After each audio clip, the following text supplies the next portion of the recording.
Live, local, social.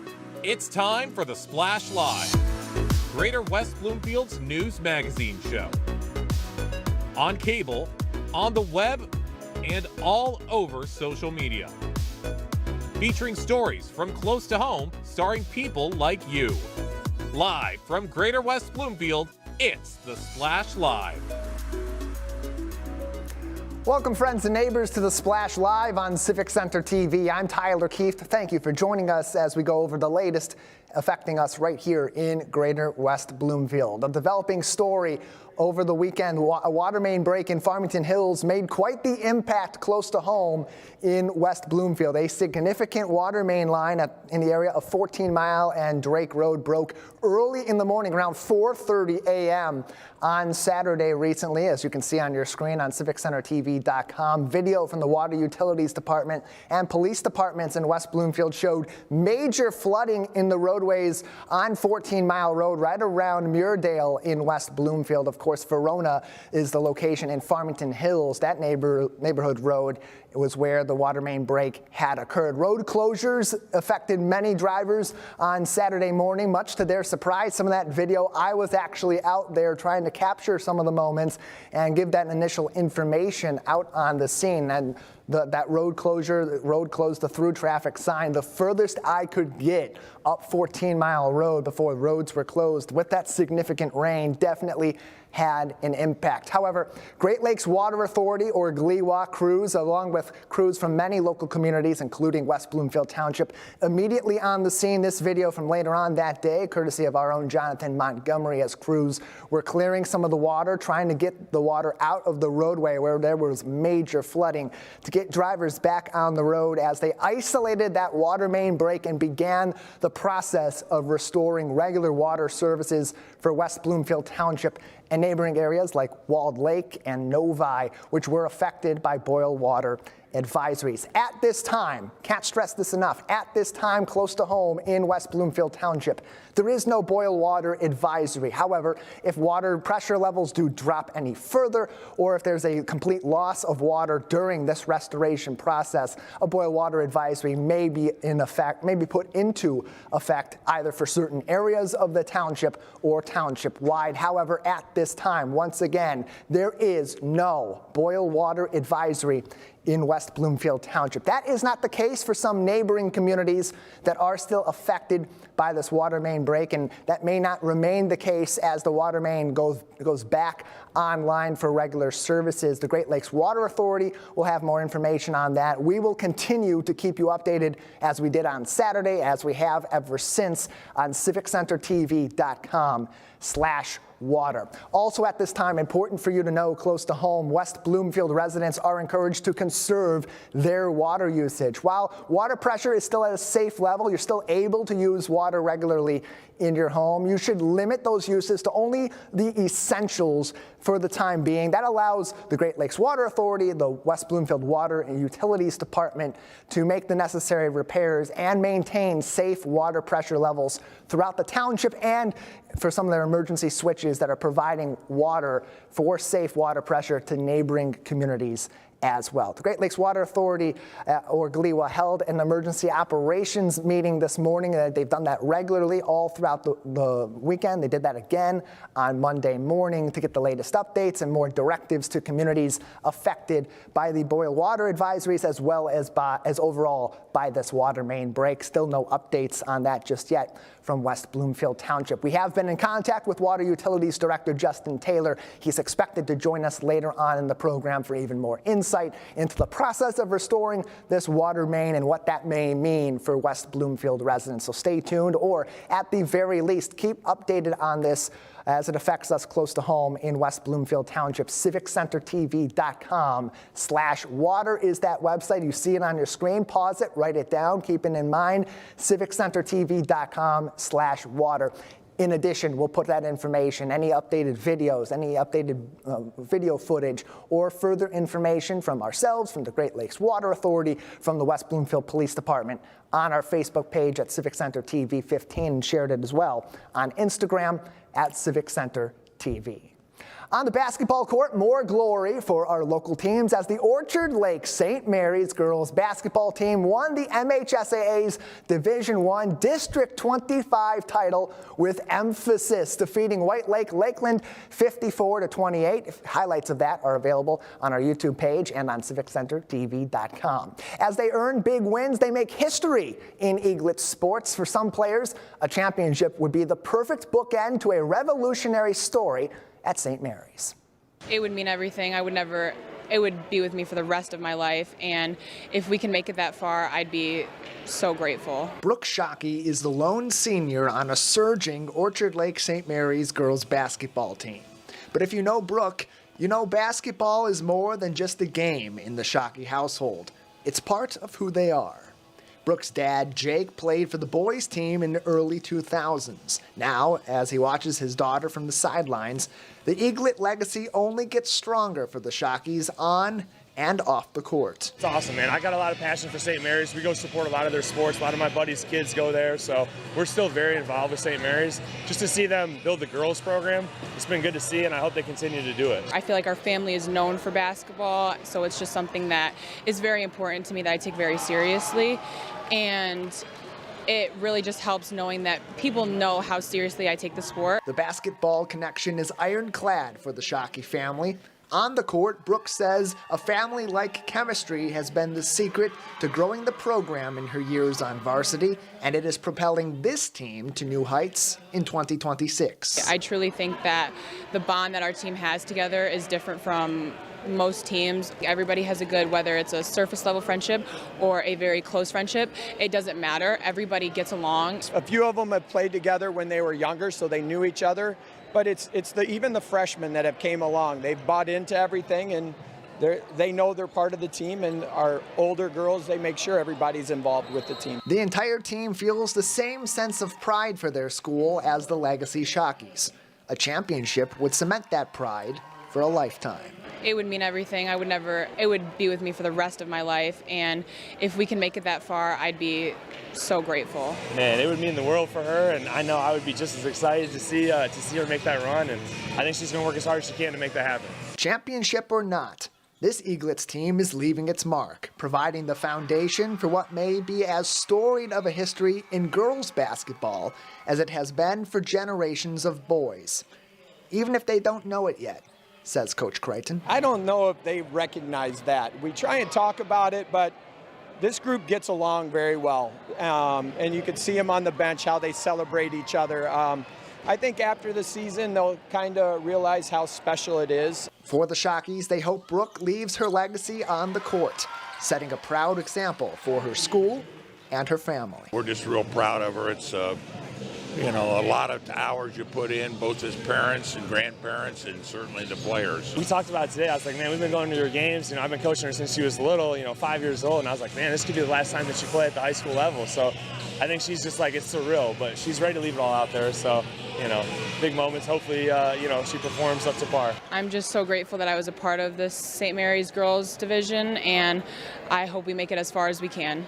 A really solid performance for the girls basketball team last week in that district championship game against Lakeland. From the jump, they had control of that entire ball game, moving the basketball, getting it in the paint, shooting the lights out from beyond the arc. But the calling card of this Eaglets team, you look at that scoreboard, 54-28 final score in the district title game, only allowing less than 20 points in the district semifinal. Their defense is unbelievable. They had the Davison this week for the regional round. Stay tuned on CivicCenterTV.com for more updates on the St. Mary's girls basketball team's progress. Regionals this week. Quarterfinals would be early next week. All goes well by next weekend, Friday and Saturday. They might be going dancing in East Lansing.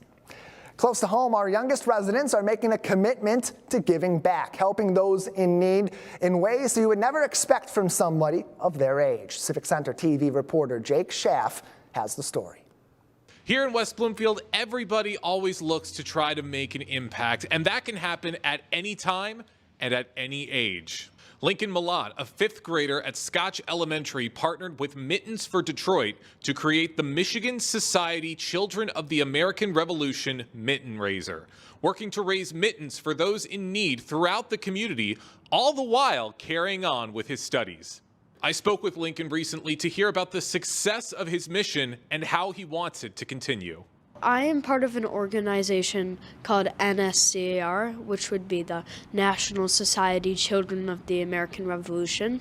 And at last year, our state conference, I signed up to be the Kids Helping Kids state chair. So I had to figure out a project, and I decided to just do Mittens for Detroit.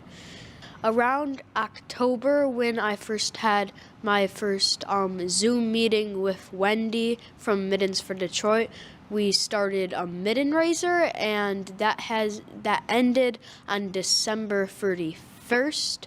But we have raised over 600 mittens. Why was this mission so important for you? Well, I just really like helping other people, and I also, not only did we just raise mittens for kids, we also raised 100 mittens for the Michigan Veterans Foundation, which one of their buildings is in and around Detroit, and that's just one of the many reasons why it was so important. Lincoln's mother, Courtney, was blown away by the amount of ambition that her son had and was amazed to see how far his project has gone. He just has a really big heart, and he's willing to do anything he can to accomplish it. I don't think any of us thought that he would be speaking at events to raise funds or creating contests throughout the state to get kids involved. It's just been fascinating. What's blown me away is just people's outpouring support of the program. I mean, Lincoln's just a 10, now 11-year-old kid doing this as a fifth grader, and to be able to raise over 600 mittens. The goal for every corporation, we learned from Wendy, is 250, and he was able to get 600. What are some of the biggest lessons and the biggest takeaways you've had from this entire experience and as you've continued to work with your mission? One thing I've learned is even just a small pair of mittens goes a really long way, especially for the people receiving the pair of mittens. I hope to inspire younger kids to start getting into volunteering and donating to organizations, and that's just a really good way to start. I have a feeling this is only the beginning for a kid like Lincoln, as there's already so many people all throughout the community whose hands are warmer thanks to him. For Civic Center TV, I'm Jake Schaff. A point of immense pride for our community here in Greater West Bloomfield, seeing the kids get involved, seeing a need from people, having the empathy to say, I can help out, here's what I can do, and I'm going to make it happen. The kids are all right.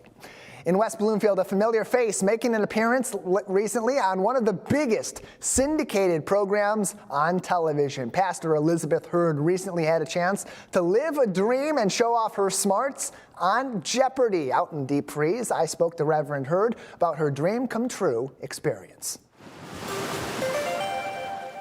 Reverend Hurd, thanks for joining us. Yeah, thank you for having me. Happy to have you on. You had this great experience. You got to go on one of your favorite shows. What was that experience like for you? It was honestly so surreal. I mean, I've been wanting to be on Jeopardy! Since I was in high school. And so to go through the entire test process and audition process and finally get that call was just a dream come true. And then to be there, I'm still pinching myself. I'm like, was that real? Did that happen? I mean, it did. It aired. So, but it was fantastic. Yeah, it may not have been the result you wanted, but it's still the result ultimately you were going for was to get on the show and have that experience. So, having thought about it for so long, as you mentioned, wanting to be on that show since you were in high school, now getting a chance to do that, did it fulfill all those goals, all that thought you may have thought it was going to be like? I mean, you're right. It wasn't exactly the result I wanted. I think anybody who goes on the show is like, I want to win the game. You don't go on and think I definitely want to get second place. But my real goal was just to make it to final, not go negative and get there. And I did that and I'm proud of it. And, second place on Jeopardy! Second place on Jeopardy. How many people can say that they've done even that? But yeah, it really was a dream come true, and was an incredible experience that I just get to say I had for the rest of my life. I always wonder this when I watch Jeopardy. I think about it. I'm sure many people at home that watched you here in Greater West Bloomfield have the same question. How do you prepare for the breadth of knowledge that you need to compete on a show like that? Yeah, Jeopardy is such a general knowledge show. Really, your knowledge base has to be about a mile wide and an inch deep. So, a question, like one of the questions I got was about science experiments, and it was an $1,000 question in the first round, and the answer was Louis Pasteur. And that was not something I was 100% sure about, but it was a French scientist in the 1860s. Usually you're going to be talking about Louis Pasteur there. So really, you just have to love learning. You have to have a lot of knowledge about a lot of different things. And, I also went on, there's a website that's created by a fan that has archived every single game since the Alex Trebek era started. And I just went and looked at games from 10 years ago up to the present day to just get a sense of what kind of questions do they ask, what usually pops up, how do they phrase the questions. And so there is a little bit of training that goes into it, but there's no great way to prepare. You have no idea what categories you're going to get. You have no idea what you're going to be asked on the show. You just have to kind of trust that you know enough to be there. Reverend Elizabeth Hurd is with us from West Bloomfield United Methodist Church, and most recently from Jeopardy on national TV all across the U.S., including in your homes right here in Greater West Bloomfield. You mentioned that this was a long process for you. You get on the show, you get to achieve that dream, but then you got to keep it secret because it doesn't air the next day. What was that like for you? Luckily, I was luckier. My entire taping cohort was luckier than most because we only had 3 weeks between taping and airing. Usually there's a couple of months between there, but we were the first original recipe Jeopardy shows after their tournament break. So it was interesting. Luckily, my parents had been out there with me, so my parents had known how I did. I may have told my brother and a couple of very trusted friends, but I think that was actually kind of really fun, was the secret of holding in how I had done, because a bunch of my friends were like, well, did you win? And I'm like, you have to watch. You have to watch the show. And that just made for a really excellent surprise when I had my viewing party and my friends were there watching. Would have been more excellent if I had won, but they were so glad to see that I had been out there and done a great job. So, and you got to go do something that you had always thought about doing, and and so many people have those thoughts in their head. They have these shows they want to audition for, they want to try out for, something like Jeopardy, and they put it off because life's in the way. I don't know if I'm going to have time. What's your advice to people if they have a show like this that they want to go on, why they should apply?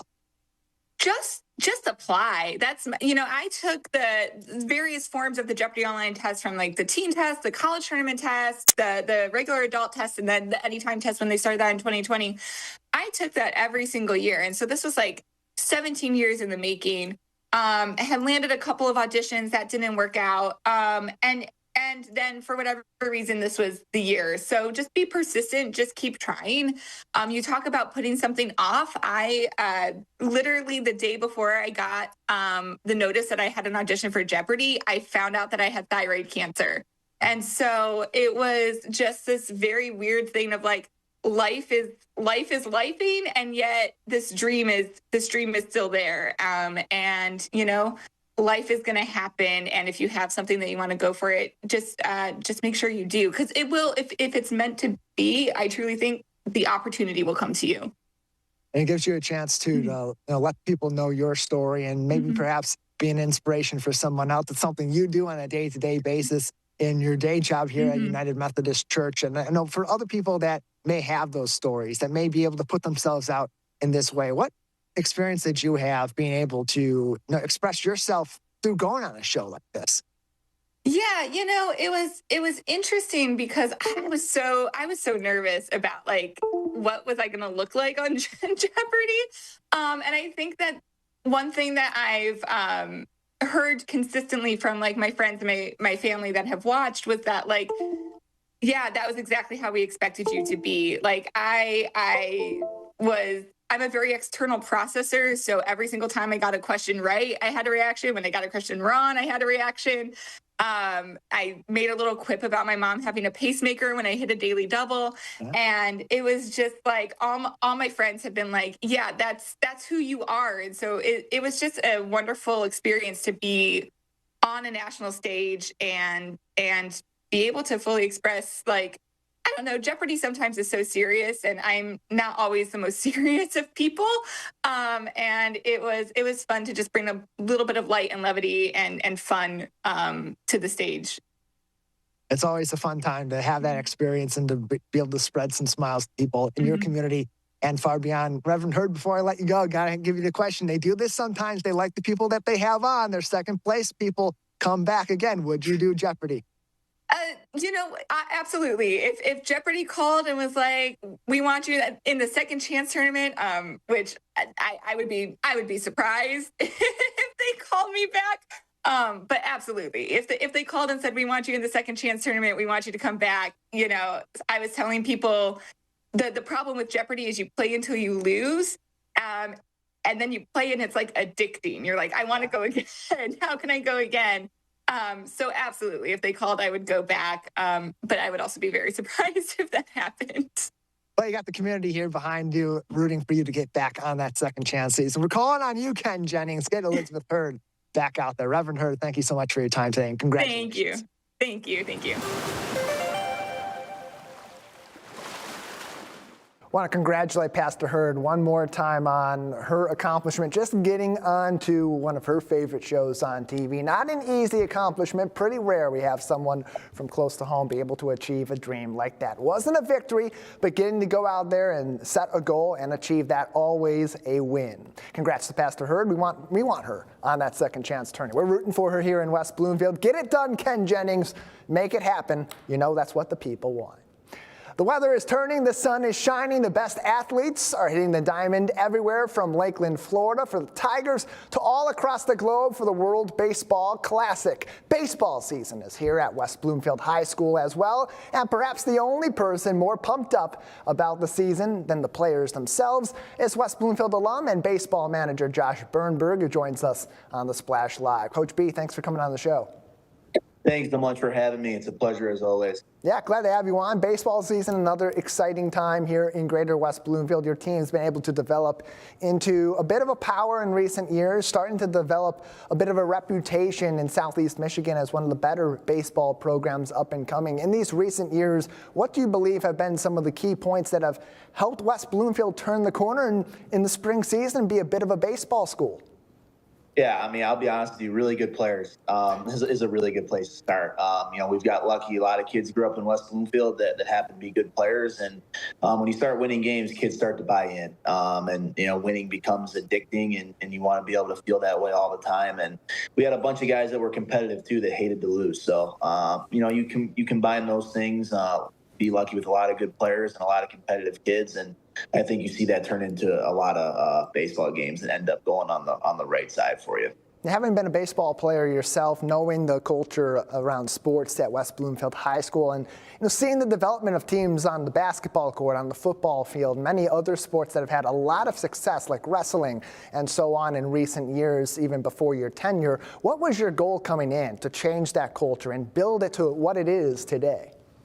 Yeah, absolutely. There felt like there was a lot of pressure coming in, being an alum of the school, having some good baseball teams that I was a part of as a player, and just wanting to do everything possible to get back to that. I put a lot of pressure on myself to be able to win right away. We got lucky. Like, there was a lot of really good players that came through here, and there's pressure that comes with the other sports teams being really good, especially our football team at the time that felt like every year that they play and still play now that they're a state championship contender. So when you see other sports teams doing really well there, you feel pressure yourself to be able to, live up to the expectations of the school. And, I think it's good for our kids to see other teams doing well, and, they want to do well too and make the school proud.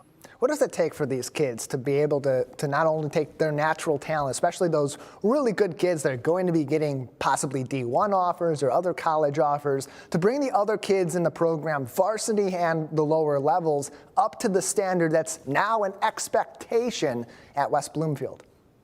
Yeah, I think that they realize that they can't do it by themselves. They're always going to rely on younger kids to come up to the varsity level and perform. And you saw a lot of seniors on our team last year. We had 13 seniors last year, 9 of which went on to play college baseball.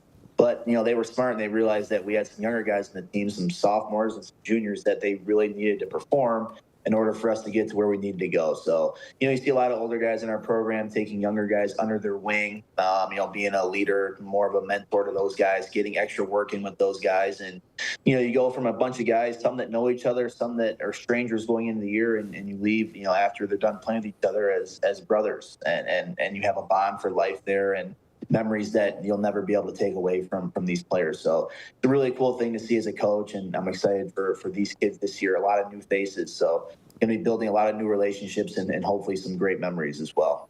And that bleeds over from one season to the next. You leave that bitter taste in your mouth when you don't reach necessarily the goals that you were looking for, that ultimate goal of a championship. For your guys that are coming back this season, especially those in leadership positions, now how much is that feeding their motivation for themselves, but also helping you develop this team for 2026?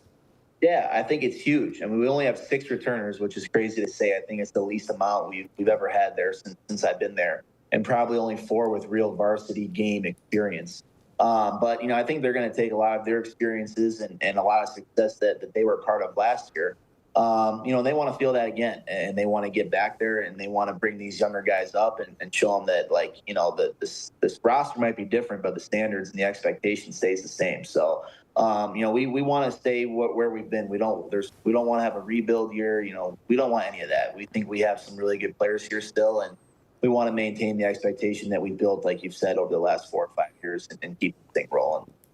It's got to help, too, Coach, that this is all coinciding, getting ready for that season around Tigers opening day in a few weeks, spring training underway in Lakeland, the World Baseball Classic, Justin Verlander's back in Detroit. How does the excitement surrounding the professional baseball season and all that's around that help your players get into the motivation and be ready for the first pitch in the high school level? Yeah, it always helps. And I'll throw college baseball in there as well, because I think that a lot of our guys see a lot of players that they played with going and starting their seasons with their colleges, in February, and they're going down south and playing, obviously. So they start to see that on social media, and it feels like baseball is kind of around the corner for high school ball as well. And I think the World Baseball Classic has been phenomenal this year. For anyone that's watched that, you see a different type of energy there. Kind of simulates like a playoff, MLB baseball experience, with the way that the energy is and the intensity of the game. So, and also the weather. I mean, we're sitting here. I think it's going to be close to 70 degrees sunny today, which is very, very unusual, as you know, for March 9th here. So I think you couple all those things together, and you got a lot of excitement around, the Michigan area for spring sports to kick off today. Yeah, I got to ask about that. The unseasonable weather. I heard this on sports radio this morning driving into our studio about how that may play a factor into tryouts for some of the local baseball teams. For your team, being able to do that for tryouts, for those early practices, get those extra days outside. How much of a benefit is this sudden, surprising turn of the weather pattern?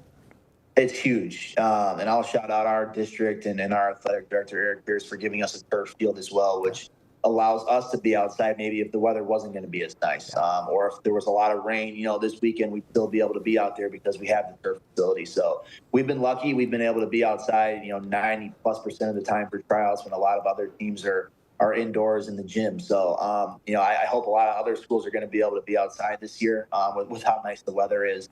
But it's a huge advantage for us to be able to get out there and go live with each other and see what kids can really do, because, you can only see so much in a gym. So we're very lucky to be able to get out there and see what the guys can do. And you mentioned, athletic department support, Eric Pierce, a former coach, also before the athletic director at West Bloomfield High School, and just the amount of support you get from administration, from the school district, but also from the student body and families. How much of an impact does that ultimately have on your team, both from motivation, but also just the ability to have that kind of a system in place that helps build the overall culture in West Bloomfield sports? For sure. Well, I mean, it's really cool for me because there's a lot of similar faces in the athletic department that were there when I was going to school here and playing here. And obviously, I played for Coach Pierce for 4 years, and now he's the athletic director. Coach Hilbers, who's our football coach, I've known forever. So there's just a lot of connections, within the athletic programs, and we all support one another, the coaches, and obviously our athletic director. It's not a mistake that he wins the awards that he gets, and I don't think it's a mistake that we've won as many championships throughout the athletic department, throughout all the programs since he's taken over as AD. So he's phenomenal, and we're lucky to have him. And we just have a lot of support from him. He was a former coach, so he knows what it's like for us to go through certain issues that we go through, the highs, the lows, and everything that comes with being a coach. So it's a really good athletic department and program, organization, whatever you want to call it, to be a part of. And I'm very lucky to be a small part of that. Lastly, Coach, we've seen packed houses in Lakers Stadium for football season. We saw that recently for boys and girls basketball during their playoff runs. For people that may be looking for a spring sport to spectate close to home in their community, why is West Bloomfield Laker baseball the perfect experience? Yeah, I always say everyone wants to support a winner, and we've won so much the last 5 years that we've had a lot of people come out and support us. Obviously with spring you hope for good weather, and once it gets nicer you get a lot more people showing up. But I think the kids deserve it. When we've won as many games as we've won the last 5 years, and league championships and a district championship, a regional final appearance, I think the kids deserve some eyes on the program, and we get that. So I'm very lucky. We got a lot of people that show up to our games, and I hope it's the same way this year. We're going to have a lot of new faces and a lot of excitement around the program with some younger blood coming up. So I think it'll be a super exciting spring in West Bloomfield for the baseball team. Should be a fun year for the baseball team, getting started very shortly here in West Bloomfield as we move out of the last bits of the winter sports season and begin the sports season at West Bloomfield High School and all throughout the MHSAA. Coach B, thanks for coming on the show. Thanks so much, as always. Appreciate you guys. Glad to have you on, and rooting for the Lakers as they get into the spring baseball season and all their other sports as well. There's so much to follow along with. We would have to have an entire show just for that in order to do so, but we got to keep moving along. If you want to keep up to date with all of your Lakers sports, do so online on their website, westbloomfieldathletics.com. Once again, that is westbloomfieldathletics.com. Close to home, our melting pot of cultures breeds a multitude of holiday celebrations all throughout the year. Eid al-Fitr is on the calendar very soon, and here in West Bloomfield Township, the local Muslim community invited each other and their neighbors to celebrate the holiday's message and bring the community closer together in celebration. Civic Center TV's Jonathan Montgomery has more. Now, what does colorful clothing, handmade goods, and amazing food all have in common? If you said the Grand Eid Bazaar, you'd be correct. Today, I have the opportunity to talk to local vendors and residents of this community about what this event means to them. This actually feels very great because this is opportunity, and especially for us where we are home cooks, we don't have any restaurants or anything, right? So this kind of melas or the Eid Bazaars gives us the opportunity to connect with more people, to tell more about our business, our culture, our food. So as a whole, we appreciate it a lot.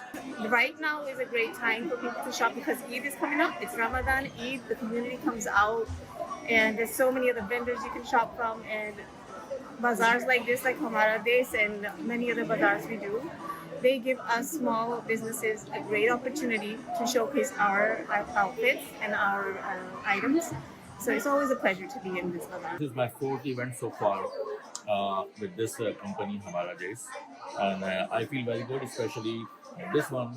It sounds to be our biggest event out of the 4 events. It's really important to me because I know a lot of little kids, big kids, older kids. Like, I basically grew up here. I've been coming here since kindergarten. So being here is, I know a lot of the community. I know that if we do an event here, it's going to be successful. We've done events in other places as well. They've been successful, but here I've noticed that there's a lot more turnout. People are excited to get henna, and people bring their friends, especially in the middle school.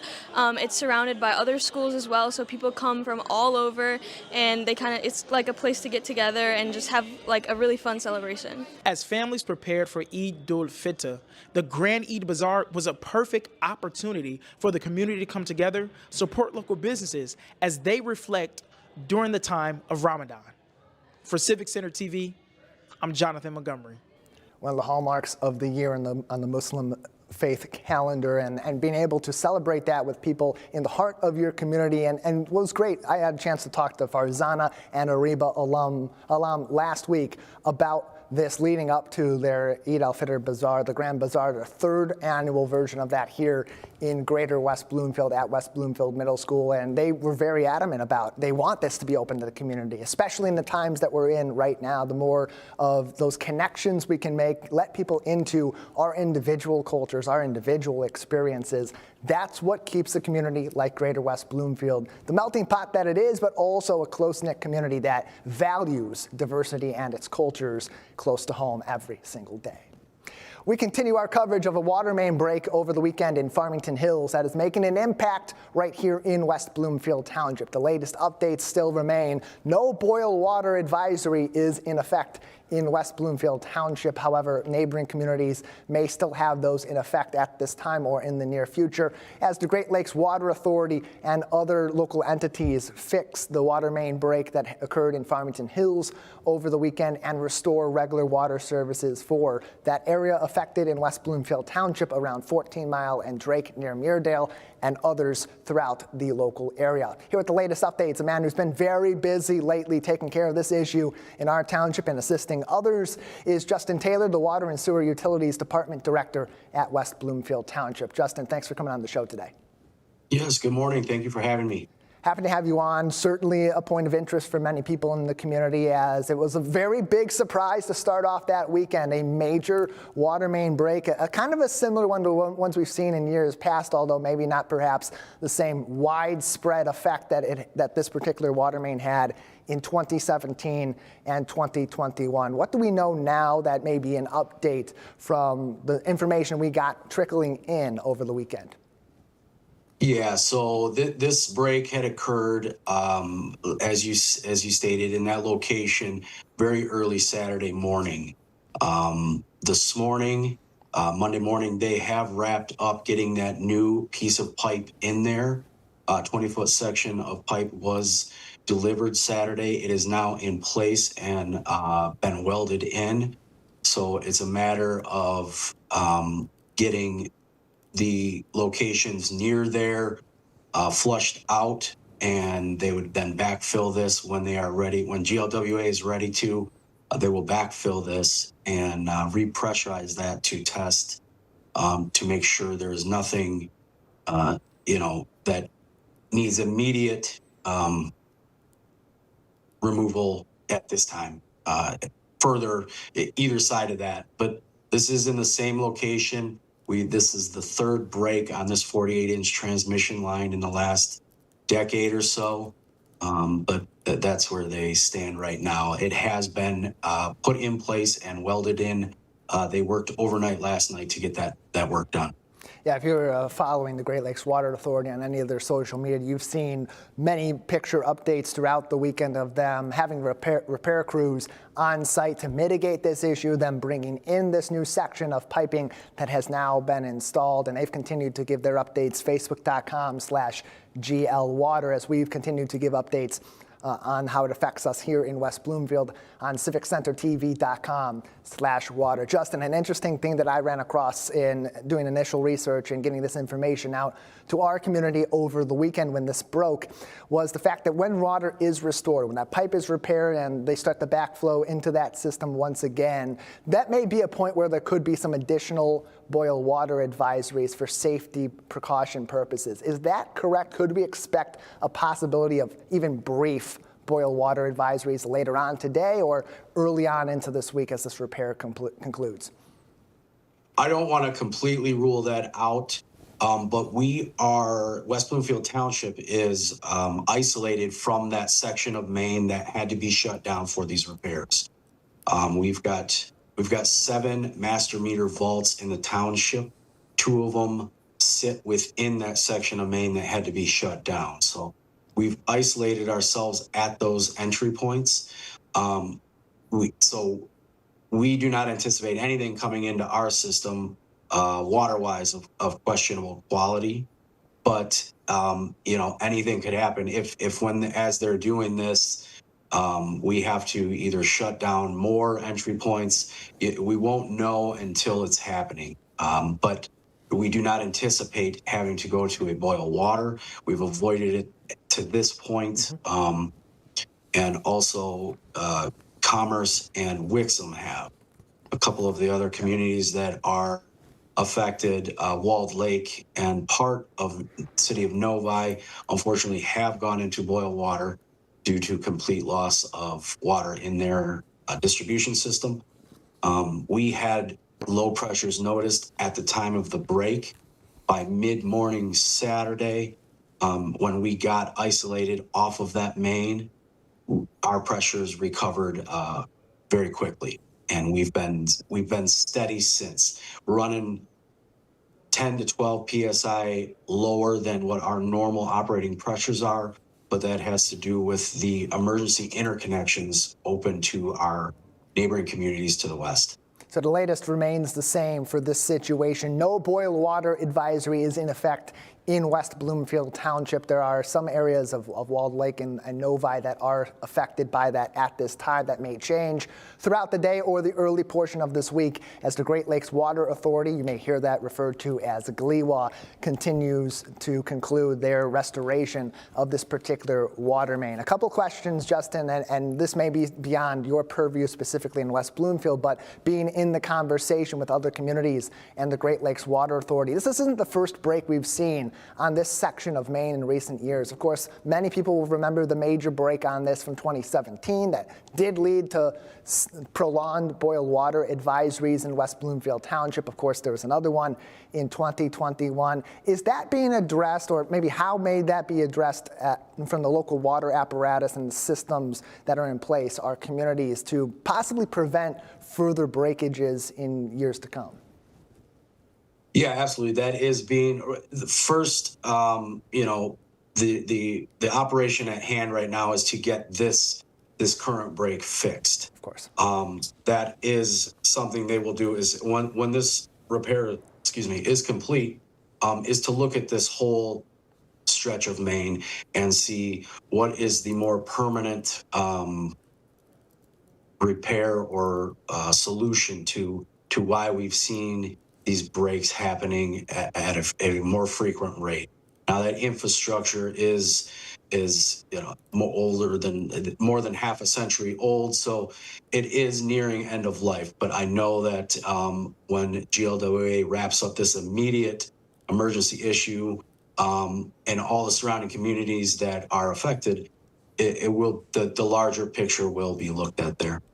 And then just going back to Saturday, because very lucky were we here in West Bloomfield that this didn't become a more widespread issue. It was very much, and that's not to say it was lucky for the people in the immediate area near Muirdale or those near Verona and Farmington Hills that were directly affected by this, Justin. But there were systems in place in the West Bloomfield Water Utilities Department, their apparatus, their systems here that were able to support the rest of our township, but also provide support to communities like Commerce nearby and even parts of Walled Lake and others that were affected. What were those systems, and how do you spring into action when you do get a notification of drops in water pressure or a water main break to be able to maintain safe water for us, but also support our neighboring communities? Yeah, thank you. So when we got the notification of the break, we have our brothers and sisters in public safety, the police and the fire department.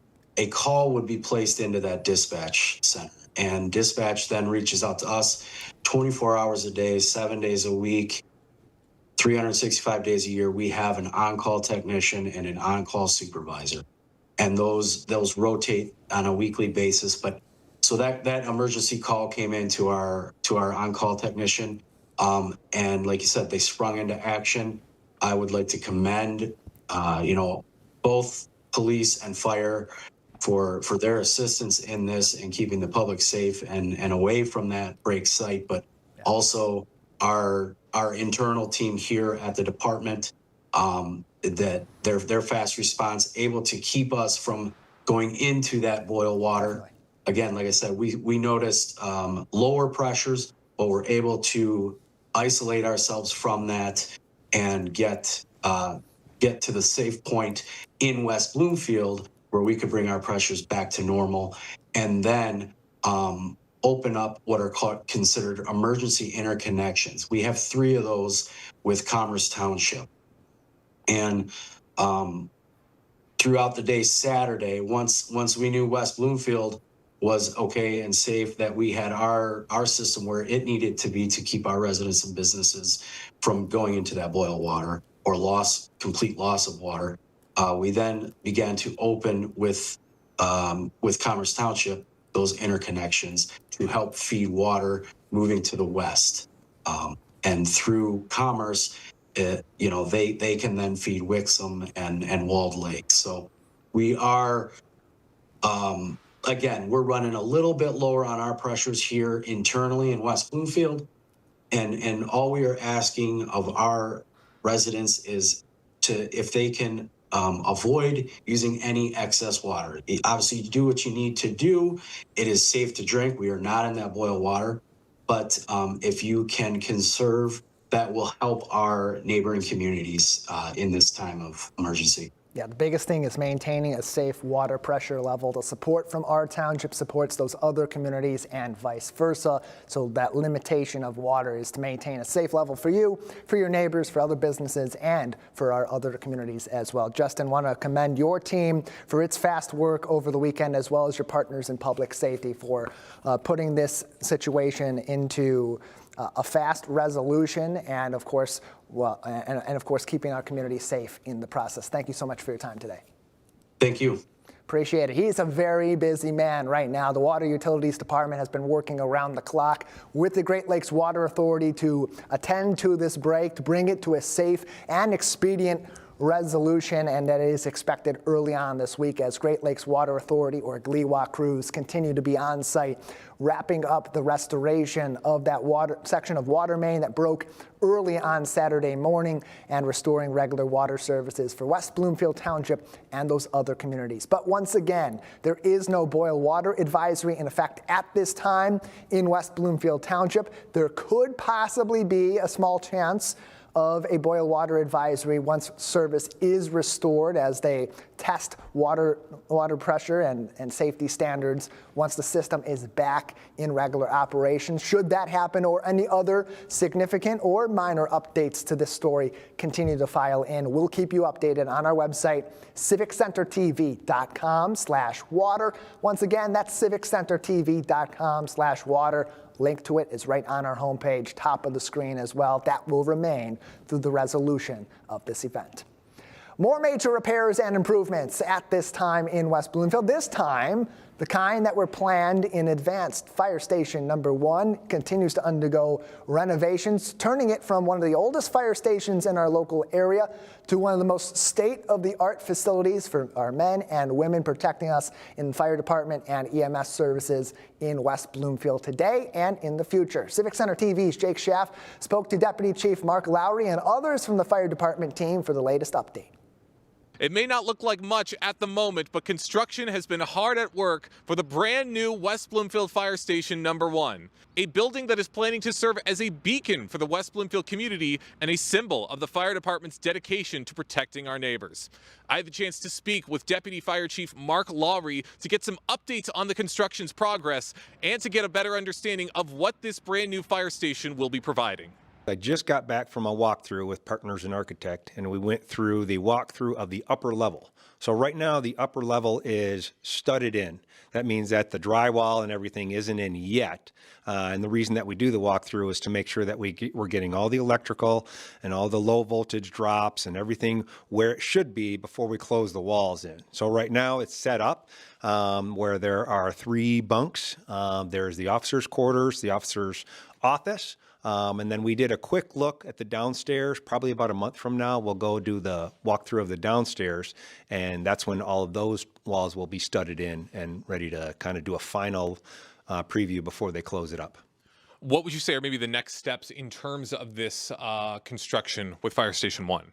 So currently, as soon as they get done with our approval of where all the plugs and everything go, they'll start to close that up, and then they'll move to the basement and do kind of the same process. So they'll put all the studs in, make sure that everything is where we want it before they close anything in. And that's where I was saying about a month from now, we should be looking at that. Currently, we are still on time. We're still on budget, and we're expecting, hopefully, to have this open and operating out of it the end of December. Now, I would imagine with Fire Station 1 currently being closed, there's been a little bit of rerouting for some of the officers. What has that transitional process been like for the fire department? So luckily for us, we've been through this process before. If you remember when we closed Station 3 for a little while and rebuilt that. So we basically did the same thing. We reallocated assets and personnel to make sure that we could still cover all of the areas that we needed to cover. So yes, it's a little busier in the south, and some of the other stations are picking up the area that Station 1 normally covers, but there's been zero drop in service. What is it like to really finally be putting these plans into action and starting a new chapter for Fire Station 1 in West Bloomfield? And we would like to take all the credit for this, but we know that that's not true. This has been a team effort with everybody from town hall staff all the way through to the folks that are out there hanging studs right now. We've had a ton of support with our planning, with our building, with our finance. There's a lot of folks that have helped us and are in on a lot of the planning meetings, which is why this, as a collaborative effort, is going so smoothly. We're doing better this time than we have in the past, and we're just simply learning from mistakes we made earlier. Any final words you'd like to give to the West Bloomfield community about this construction and what's to come next? We appreciate the support that the community gives us, and we understand that it's a bit of an eyesore right now. But when it's done, we will all be proud of what the final product looks like. Plenty of work being done here in West Bloomfield, with this building set to open by the end of this year, as this brand new fire station will serve its purpose and serve the community for many years in the future. For Civic Center TV, I'm Jake Schaff. Progress every single day on that facility on Orchard Lake Road, just north of West Bloomfield High School. Fire Station number 1 expected to be complete very, very soon and restore that fire station to being one of the hallmarks of our community's public safety entities in Greater West Bloomfield. They provide support, of course, for West Bloomfield Township, but the fire department also playing a key role in providing fire services to the Tri-City Fire Department and Tri-City Fire Board for Keego Harbor, Orchard Lake Village, and Sylvan Lake, as well as partnering communities. Having that state-of-the-art facility, just another part of their arsenal in making West Bloomfield's fire department one of the premier departments for public safety in all of Southeast Michigan. Close to home, many local creatives having a chance to show off their latest works, possibly even build some greater opportunities in the process, all in partnership with the West Bloomfield Township Public Library. Their local author fair coming back at the end of March to showcase some of the best works of some of our best writers right here in our community. I spoke to community engagement librarian Emily Tobin for a special preview right here on the Splash Live. Emily, welcome to the show. Hi, how are you? Doing great. How are you doing today? I'm great, thank you. Yeah, great to have you on and to talk about this, because this is something that excites so many people. It's got to be exciting for the library because you're bringing in all these different people that just love to read and love to find new information, new stories, and to do that also by bringing in people that are writing those stories right here in our community. How special does that make the experience of this local author fair? Well, I think you just said it best, that it is bringing in people that are writing the stories in our communities.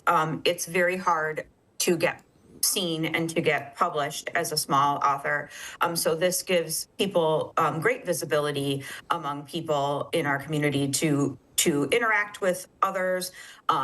It gets their work seen. It gets their work seen by buyers in local bookstores as well. We've had buyers from independent bookstores come and kind of scout people out. So it gives them an opportunity that they may not have had on their own.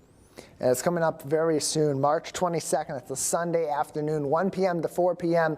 at the main library in the meeting room, very much like the used book sale. You're going to have so many books that are available to you, but except in this case, you get to talk to the authors too. And Emily, as you mentioned, some of the recruiting that goes on here. You got local bookstores that are looking to add some authors from the community. That always bolsters their sales, but it's got to be a great experience too for these authors because they put so much effort into creating and curating these stories to be able to have an outlet. What does that mean to them? Oh, for sure. It's like I said, it's hard to get published and to have all of you have a great support in the community of publishing. So all of these local authors, they have a great support system in the room because everybody's kind of been through it together. But for the library to be able to host something like this, you're guaranteed an audience. And Sunday is one of our busiest days in the building, and it's a day where everybody in the community can participate. And to be able to have that kind of audience built in for you, you're guaranteed to see people, and you're guaranteed that someone's going to be viewing your work.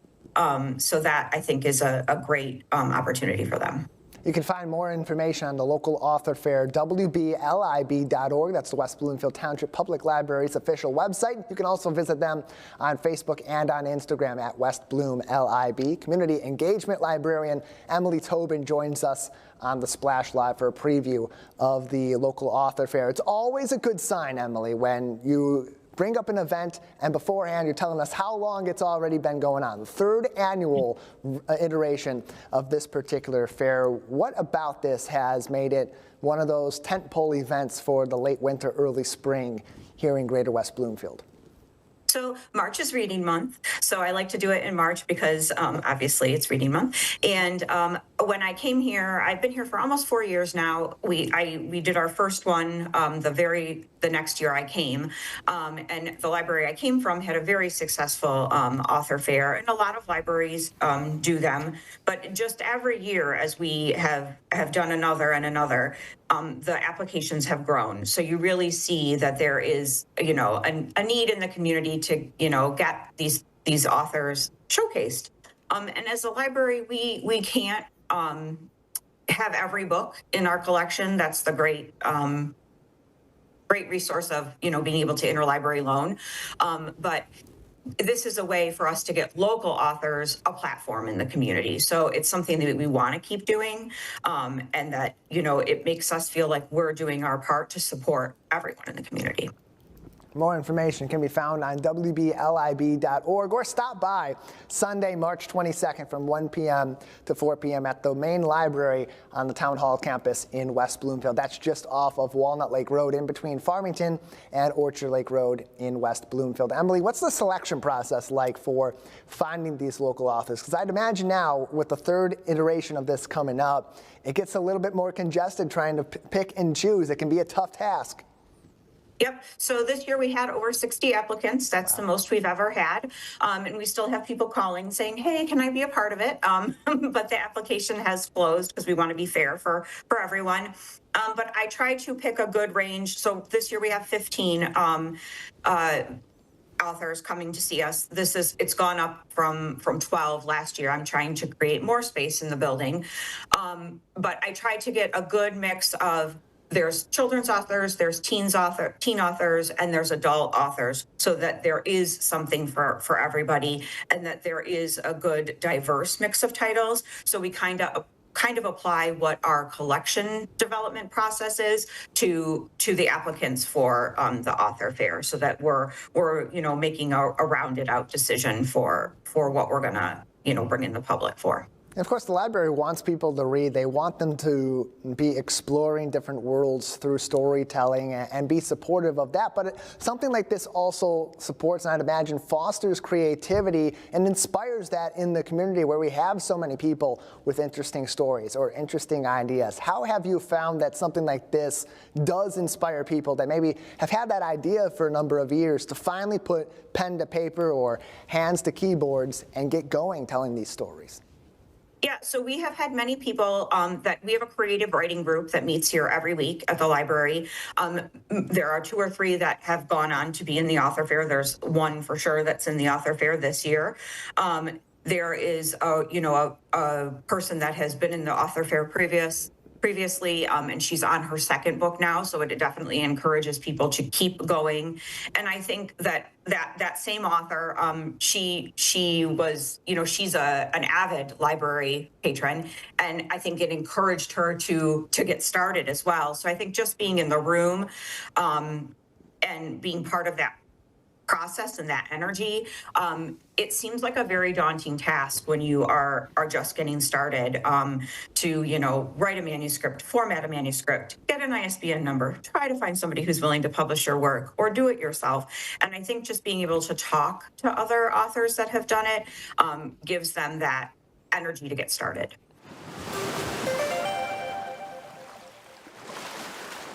Plenty more conversation with Emily Tobin about the author fair at the West Bloomfield Township Public Library. That's going to be on March 22nd at the Main. More information on WBLIB.org. That's our show. I want to remind you that television that's close to home is always online on CivicCenterTV.com and across our social media. Big thank you to our entire crew, Jake Schaff and Jonathan Montgomery out in the field, and everyone behind the scenes making the magic happen. And of course, here's to you for being part of today's adventure along with us. For our entire team, I'm Tyler Kieft. Live, local, social, this is The Splash Live on Civic Center TV.